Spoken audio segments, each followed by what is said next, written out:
welcome to my YouTube channel. My name is Michelle Gibbs. I'm an artist and art tutor. So today I'm going to be sharing with you my top 10 hacks or advice, if you will, on how to create better paintings and how to make the process a lot simpler. So let's get started.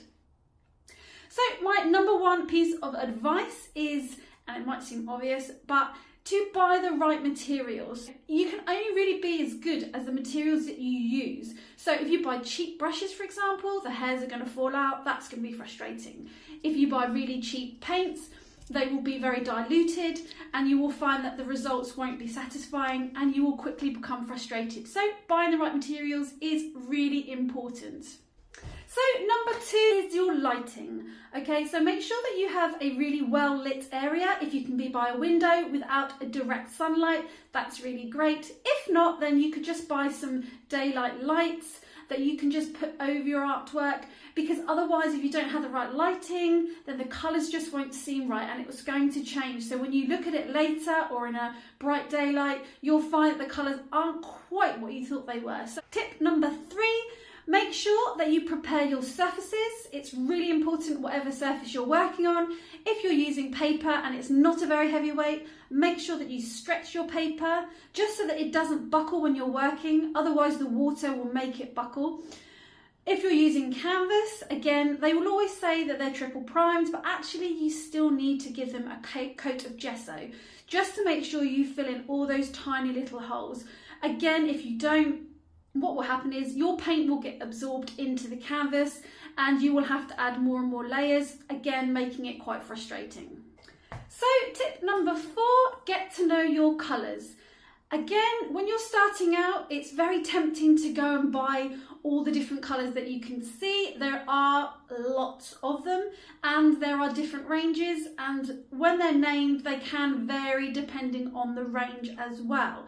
So what I suggest is that you work with a small limited range of colours, get to know them, sit down and take the time to actually just colour mix. So often people are ready to just dive into paintings and don't take the time to sit there and just get to know the colours.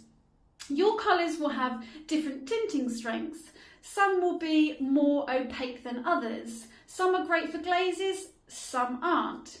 Some will be beautiful in mixes and some won't work quite as well with one colour that they do with another. So by working with just a small range of colours and really getting to know them and then slowly introducing more as you become more familiar with them.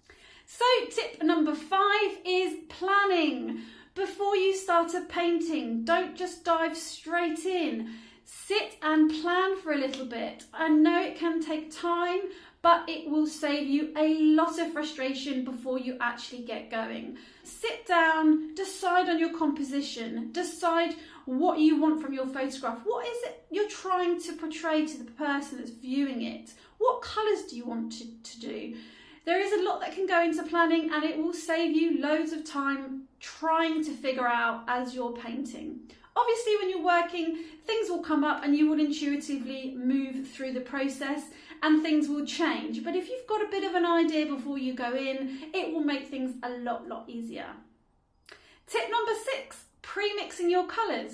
I'm not suggesting that you pre-mix every single colour, but I think it's really important to have a number of colours that are ready for you to go, so that you're not just spending time mixing your colours as you're working. You might find that just sitting down and actually planning some of the colours is going to help you a lot. So some artists like to add a ground colour to their paintings before they start.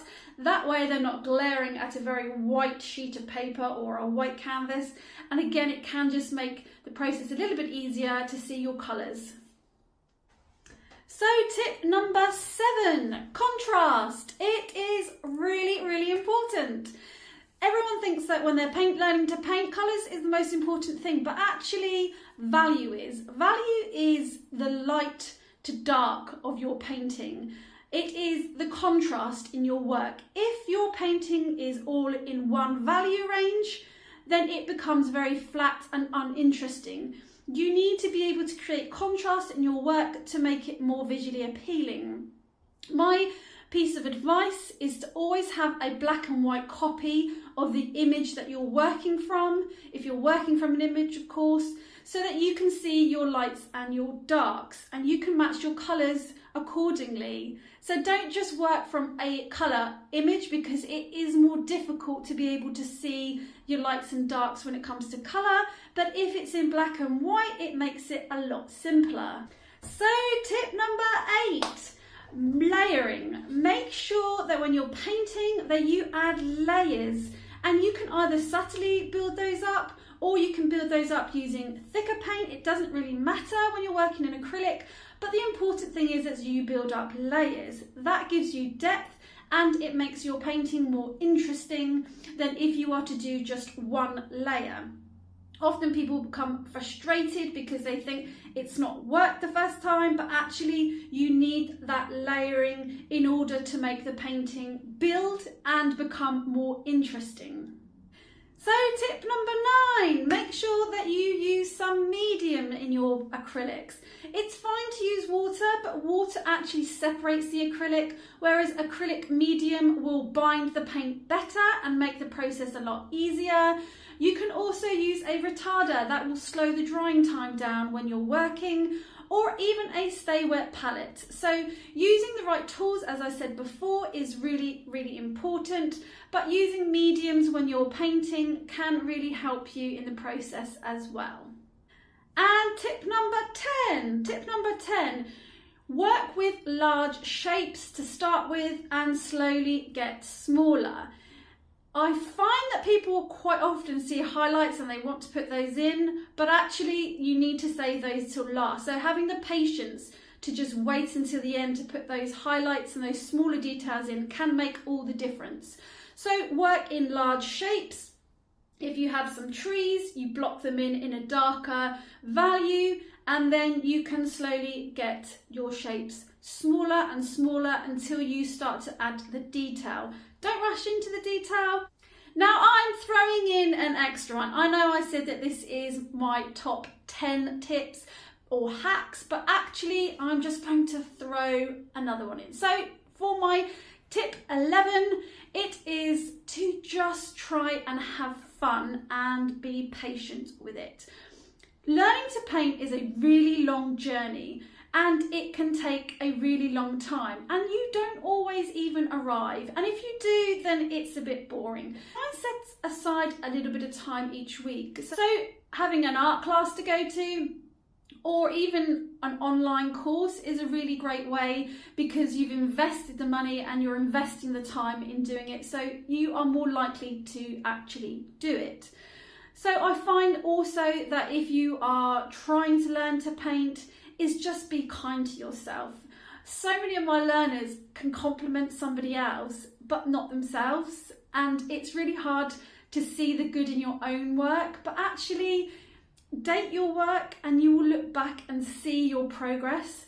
When you're painting, you have a beginning, you're excited about it, you have a middle, it's frustrating, it doesn't quite look like it's working, and then you have an end when you start to add your details and it comes together. So just have the patience to know that what you're doing is right, and if it isn't, then just go and seek out a little bit of advice. But yeah, just keep going. It's a really great journey and you will love it. So thank you for listening to my top 10 or 11 hacks on painting. I hope you enjoyed this. My name is Michelle. Feel free to subscribe to my channel if you'd like more updates and tips, and I'll see you again soon.